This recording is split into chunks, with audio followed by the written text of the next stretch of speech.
Halo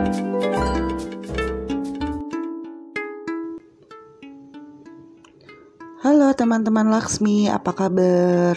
Kembali lagi di cerita Laksmi. Laksmi ingin bercerita.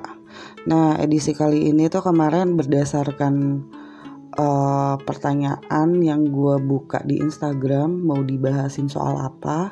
Dan yang paling banyak masuk pertama itu self healing, terus yang kedua itu past life, yang ketiga energi. Ya mungkin sekarang gue coba bahas soal self healing dulu kali ya, karena kayaknya urgensinya cukup tinggi juga. Mungkin dikarenakan pandemi banyak orang yang ada yang kehilangan aktivitas, ada yang kekurangan aktivitas dan lebih banyak menyelami diri sendiri. Jadi semakin menikmati diri dengan segala kesakitan dan luka lamanya dan pengalamannya dan apapun itu. Tapi balik lagi, yang namanya kita manusia pasti punya kekurangan dan kelebihan, pasti punya kesalahan juga. Kalau mau bilang, mungkin semua manusia adalah korban.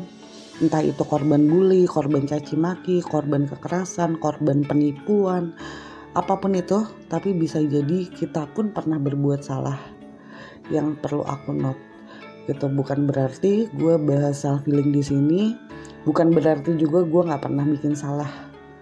Bisa jadi juga gue pernah menyakiti atau melukai seseorang, tapi bisa jadi juga gue pernah terluka. Dan yang mau coba gue bahas di sini seperti biasa singkat-singkat aja. Gue nggak mau panjang-panjang, tapi mungkin nanti gue akan bikin konten untuk meditasi healingnya.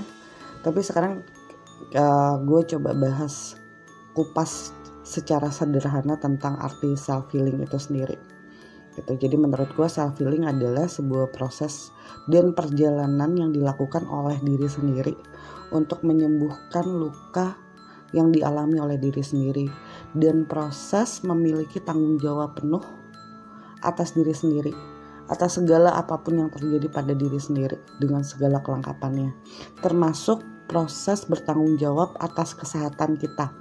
Dan kesehatan tuh bukan cuma soal kesehatan lahir doang, tapi batin juga.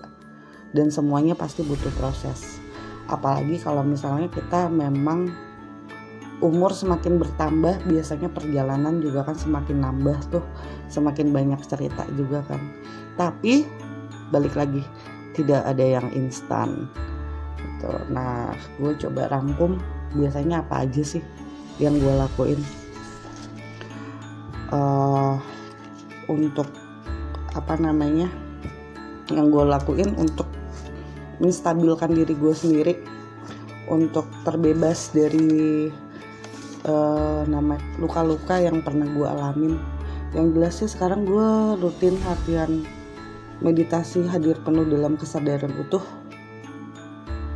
mindfulness bahasa kerennya. Itu bisa teman-teman cari di konten aku yang lain.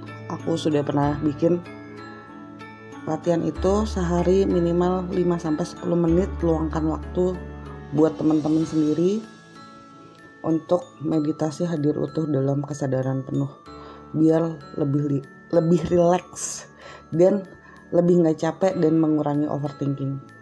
Karena biasanya pikiran kita loncat-loncatan, dan itu juga salah satu trigger, salah satu pemicu yang bikin kita memunculkan kembali segala emosi negatif. Terus yang kedua adalah luangkan waktu buat me time. Me time bener-bener nikmatin diri sendiri, kerjain apa yang lu suka, bebaskan diri lu dari tuntutan orang lain. Oke, terus kalau orang bilang kan harus keras sama diri sendiri, janganlah, sekali-kali lu lembut sama diri lu sendiri. Bebaskan diri lu sendiri dari tuntutan, dari kritikan, dari komplain atas diri sendiri. Jadi bebaskan semua itu. Sekali-kali hidup tanpa tuntutan, enak loh, bener. Terus belajar juga self compassion. Biarkan emosi negatif mengalir, jangan ditekan, jangan dialihkan, jangan diberi sugesti positif, jangan diafirmasikan dan lain sebagainya. Jadi biarkan dan nikmati dan kenali pola emosi negatif. Jadi teman-teman kenali Emosi negatifnya karena apa? Biasanya timbul atau muncul di saat apa? Semakin kita bisa mengenali lebih dalam emosi negatif kita, apapun itu bentuknya, luka, emosi, amarah, kebencian, dendam, semakin kita pun bisa menemukan formula untuk mengendalikan dan mengatasi itu. Semakin kita bisa memberikan sudut pandang lain atas emosi-emosi negatif yang muncul dan timbul gitu. Terus biasanya ketemu nih polanya, muncul ketika apa? Karena itu kita nggak bisa tekan itu, dan semakin kita tekan dan semakin kita abaikan, sebenarnya kita lagi ngebangun bom waktu buat diri kita sendiri yang pada akhirnya ya akan meledak juga gitu, akan bocor juga. Jadi hanya menunda. Dengan kita mengenali emosi negatif, kita pun bisa belajar cara bereaksi terhadap emosi tersebut. Marah boleh, tapi kemudian reaksi apa yang akan kita pilih untuk mengatasi dan melampiaskan kemarahan kita, itu hasilnya teman-teman. Terus jadikan penyesalan sebagai kekuatan. Kalau menurut gue, penyesalan itu artinya banyak. Dengan menyesal, kita seharusnya belajar untuk tidak mengulangi kesalahan-kesalahan yang sama.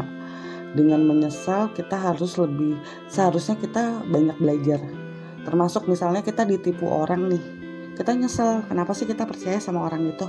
Kita lebih bisa belajar karakter-karakter orang. Jadi kita bisa mengambil keputusan dan sikap terhadap orang tersebut tanpa perlu melukai. Dan yang terakhir ya mau gak mau damai sama keadaan kan. Emosi, luka batin, masa lalu, apapun itu kan sudah terjadi, ya diterima. Itu kan bagian dari proses perjalanan kita kan.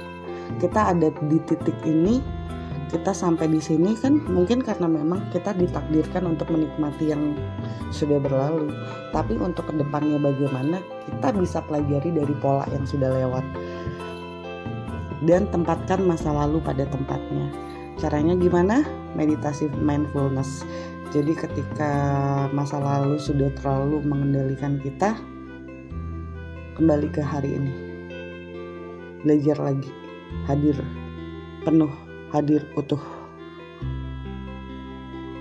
Dan semua itu harus dilakukan dengan proses berulang, terutama dalam kita mengenali emosi negatif kita ya. Itu memang sangat perih dan menyakitkan, tapi aku yakin semakin kita mengenali polanya, semakin kita juga bisa berdamai sama emosi tersebut. Selamat mencoba teman-teman, selamat menjalani prosesnya.